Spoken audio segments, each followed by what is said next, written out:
Testosterone levels in men have dropped by over 20% in the last 2 decades. And it's not just older guys. It's affecting men in their 20s and 30s.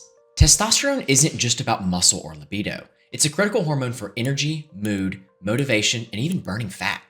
But here's the problem. Modern life is actively sabotaging your testosterone levels in ways that you might not even realize. Today, we're diving into the science of why testosterone levels are plummeting, and more importantly, what you can do about it, without medications or sketchy supplements that don't work. By the end of this video, you'll know exactly how to boost your testosterone naturally and keep it that way. So let's get started.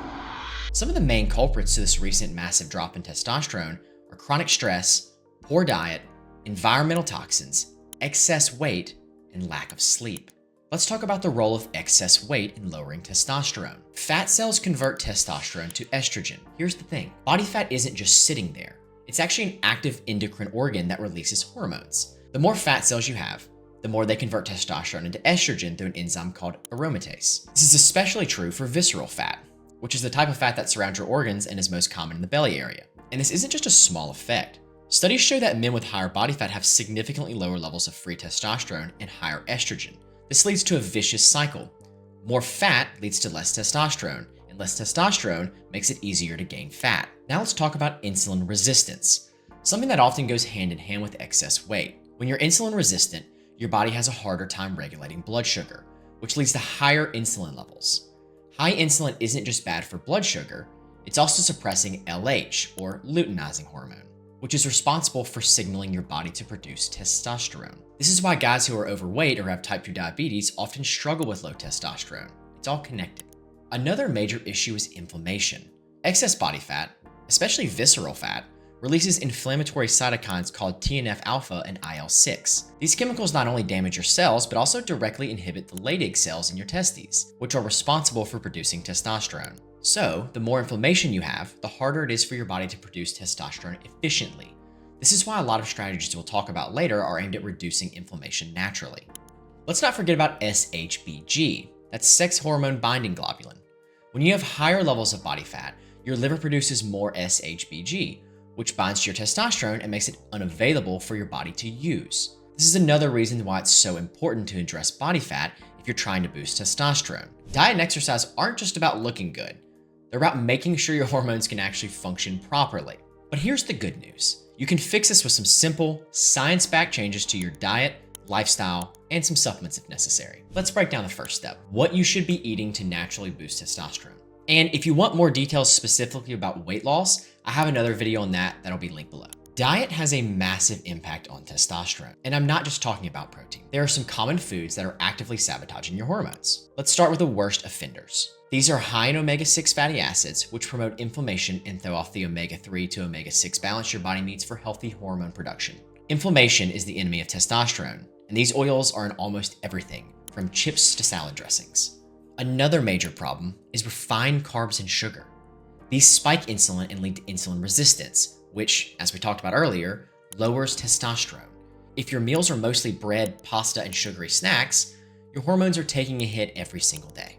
And then there's alcohol, especially beer, which contains phytoestrogens that can mimic estrogen in your body. Even moderate drinking has been shown to increase aromatase activity, converting testosterone into estrogen. Sorry, I hate to be a party pooper there. So what should you eat instead? Well, let's start with healthy fats. To make testosterone, your body needs cholesterol, the right kind, from healthy fats like avocados, olive oil, eggs, and fatty fish. These provide the raw materials for your body to produce testosterone naturally. High zinc foods. Zinc is like a natural booster for testosterone. Foods like oysters, beef, pumpkin seeds, and cashews are packed with zinc, which help inhibit aromatase and support testosterone synthesis. Although careful with your oysters right now, there have been some bad batches around here lately. I've treated far too many patients in the hospital recently with some bad oyster problems. Anyways, magnesium-rich foods are important as well. Magnesium is crucial for activating vitamin D, which plays a role in testosterone production. Foods like spinach, almond, and dark chocolate can help you meet your magnesium needs naturally. If you start making these changes to your diet, you'll see a noticeable difference in your energy, mood, and even fat loss. But diet alone isn't the whole picture. Let's talk about the biggest testosterone killer in modern life: stress. If you're constantly stressed, your body is stuck in survival mode. You'll be pumping out cortisol, and this can suppress testosterone. Cortisol and testosterone have a inverse relationship in simple terms. When one is high, the other is oftentimes low. When you're stressed, your body releases cortisol from your adrenal glands. Chronic stress also leads to inflammation, which we talked about earlier. High cortisol levels cause your body to release inflammatory cytokines, which further disrupt testosterone production. This is why it's so important to manage stress if you want to optimize your hormones. So what are some science-backed ways to lower cortisol? One of the simplest ways to lower cortisol is to get morning sunlight. Sunlight helps regulate your circadian rhythm, which balances cortisol production. Aim for at least 10 to 15 minutes of sunlight within 30 minutes of waking. Walking. Low-intensity movement like walking is proven to lower cortisol without spiking it like high-intensity workouts can. A 15-minute walk can reduce cortisol levels by up to 20%. Breath work. You can try the 4-7-8 method. This activates the parasympathetic nervous system, which directly lowers cortisol. Practicing this for just 2 to 3 minutes a day can make a noticeable difference. Cold exposure, like a quick cold shower, triggers a release of norepinephrine, which can lower inflammation and help balance cortisol levels. There are also some supplements that can manage stress and cortisol. Ashwagandha is one of the most researched adaptogens out there. Studies show it can reduce cortisol by up to 30% while supporting testosterone levels. Aim for 300 to 500 milligrams a day. Rhodiola, one of my favorite adaptogens.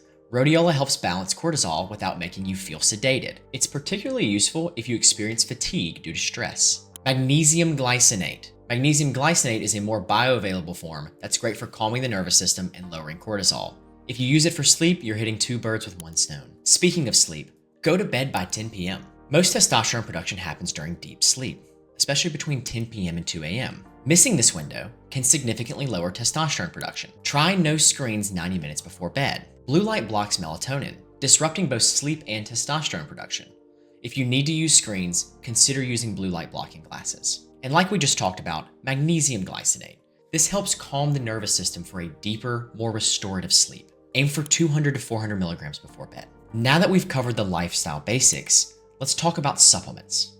Supplements can't replace a good diet and lifestyle, but the right ones can help optimize your testosterone levels if you're already doing the basics correctly. The key is to focus on science-backed ingredients that actually work. Let's start with Tongkat Ali. This is one of the most powerful natural testosterone boosters available. Studies show it can increase free testosterone by up to 37% by reducing sex hormone binding globulin, something we talked about earlier. It's also been shown to reduce cortisol by up to 16%, making it a double win for testosterone optimization. Magnesium and zinc. Both magnesium and zinc are crucial for testosterone production.